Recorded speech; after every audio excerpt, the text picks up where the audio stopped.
Hello everyone, Radhe Radhe. आप सभी को करवा चौथ की बहुत बहुत शुभकामनाएं मेरी ओर से। करवा चौथ के व्रत में पूजा किस प्रकार की जाती है, इस वीडियो में मैं आपको बहुत सरल तरीके से बताने वाली हूँ। अगर आप अकेले पूजा करने वाले हैं तो इस विधि से आप कर सकते हैं, क्योंकि मैं भी हर साल इसी विधि से पूजा करती हूँ और अकेले ही करती हूँ। तो सबसे पहले अपने हाथों में अच्छे से मेहंदी लगा लें। जितना आप श्रृंगार कर सकते हैं आज के दिन ज़रूर करें। आज तो खैर करवा चौथ नहीं है तो मैंने मेहंदी नहीं लगाई है, लेकिन इस पूजा में मेहंदी, महावर, नई चूड़ी, नई साड़ी जो है ना पहनकर पूजा की जाती है। तो यहाँ पर सबसे पहले आप चौकी पटा जो भी आपके पास है उसे बिछा लीजिए। उसके ऊपर लाल कलर का कोई भी पूजा का कपड़ा बिछा लीजिए। आप चाहें तो नया कपड़ा भी ले सकते हैं अगर लेना चाहते हैं, नहीं तो अगर पुराना पूजा का कपड़ा है तो उसे भी बिछा सकते हैं। इसके बाद चावलों से आसन देना है और इसके ऊपर आपको घी का दीपक रखना है और उसको जो है ना सबसे पहले आपको दीपक प्रज्वलित करना है। तो हमने जो है ना यहाँ पे दीपक भी जला लिया है। आप चाहे तो लंबी बाती का यूज़ भी कर सकते हैं, मैंने यहाँ पे गोल बाती का प्रयोग किया है। इसके बाद दीपक का मैंने रोली और चावल से पूजन कर दिया है।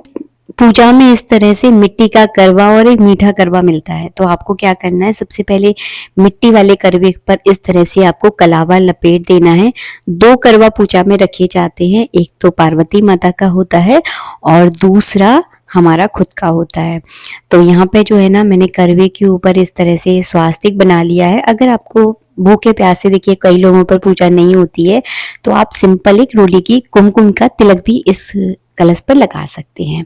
इसके बाद कलश को पूरा कंठ तक आपको जल से भर देना है। इतना मत भरिएगा कि पाइप से पानी निकलने लगे, तो आपकी पूरी चौकी गीली हो जाएगी। उतना ही भरना है जितना जरूरत है।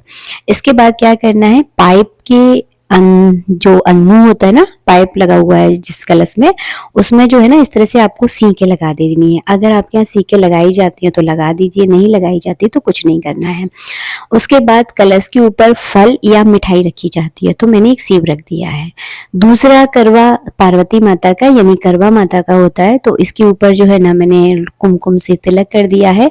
इस करवे के अंदर आप चाहे तो मेवे भर सकते हैं यानी ड्राई फ्रूट भर सकते हैं, आप चाहे तो बतासे भर सकते हैं।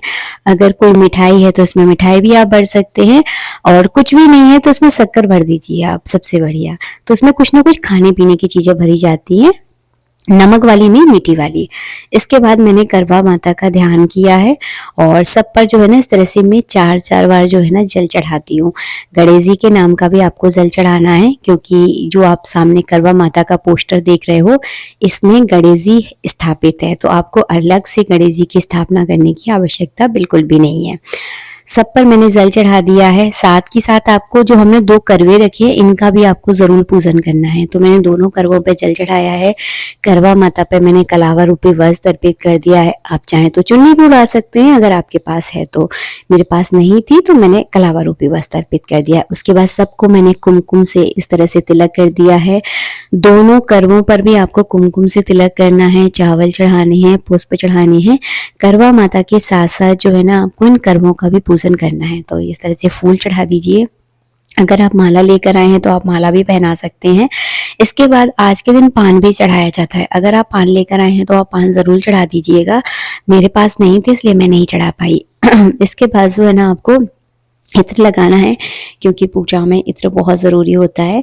इसके बाद आपको चढ़ाना है सिंदूर। माता की पूजा में सिंदूर ज़रूर चढ़ता है, तो ये तो करवा माता की पूजा है तो उसमें आप इस तरह से 5 बार जो है ना सिंदूर ज़रूर लगाएं। ये बहुत ज़्यादा शुभ होता है, तो सिंदूर लगाना आपको बिल्कुल नहीं भूलना है। इसके बाद मिठाई का, फल का आपको भोग लगा देना है। जो भी फल मिठाई आपने घर में बनाई है या मार्केट से लेकर आए हैं उनका आप इस तरह से भोग लगा दें। उसके बाद आपको करना है, जो आप अपनी सास के लिए, अपनी ननद के लिए सुहाग का जोड़ा लेकर आए हैं, बायना लेकर आए हैं, उसे जो है ना करवा माता से आपको स्पर्श करवा देना है। और इसमें दक्षिणा आपको जरूर लगनी है, ताकि पूजा में अगर कोई कमी पेशी रह जाती है तो दक्षिणा उसकी पूर्ति कर देती है। अगर आप पहली बार करवा चौथ का व्रत रख रही हैं तो अपनी सास के लिए आप अपनी साड़ी जरूर लेकर आएं। अगर दूसरा तीसरा है फिर साड़ी की इतनी आवश्यकता नहीं होती, अगर आपकी इच्छा है तो आप ला सकते हैं। इसके बाद जो है ना मैंने करवा चौथ व्रत की कथा पढ़ी है, और कथा के जो चावल होते हैं वो चावल में जिस करवा से चंद्रमा को अर्घ दूंगी उसमें डाल देते हैं। आप चाहे तो इसे अपने पल्लू में भी बांध सकते हैं, हम लोग तो हाल के साथ डाल देते हैं क्योंकि पूजा ही हम लोग रात में करते हैं। तो रात में पूजा करने के बाद फिर इस करवे में डाल देते हैं और फिर इसी से चंद्रमा को अर्घ दे देते हैं। आप अपने चाहे तो पल्लू में बांध लीजिए, जब आप चंद्रमा को अर्घ दें तो इसका यूज कर सकते हैं।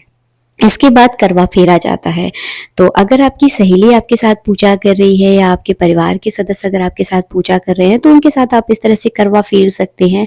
लेकिन अगर आप अकेले पूजा कर रहे हैं तो पार्वती माता के करवे के साथ जो है ना, इस तरह से आपको करवा फेरना है, मतलब करवा बदलना है। ऐसा बदला जाता है कि आपका करवा आपके पास आ जाए और पार्वती माता का करवा पार्वती की माता के पास आ जाए।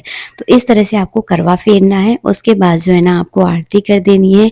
छोटा सा होम भी किया जाता है। तो आप अग्नि प्रज्वलित करके जो भी आपने घर में मीठा बनाया है उस मीठे का आप अग्नि में भोग जरूर लगाएं, क्योंकि जरूरी होता है आपने जो भी प्रेम से बनाया है करवा माता के लिए वो करवा माता तक पहुंच जाए भोग। उसके बाद जो है ना, जल का अर्घ देना है। वीडियो अच्छा लगे तो लाइक कीजिएगा। राधे राधे।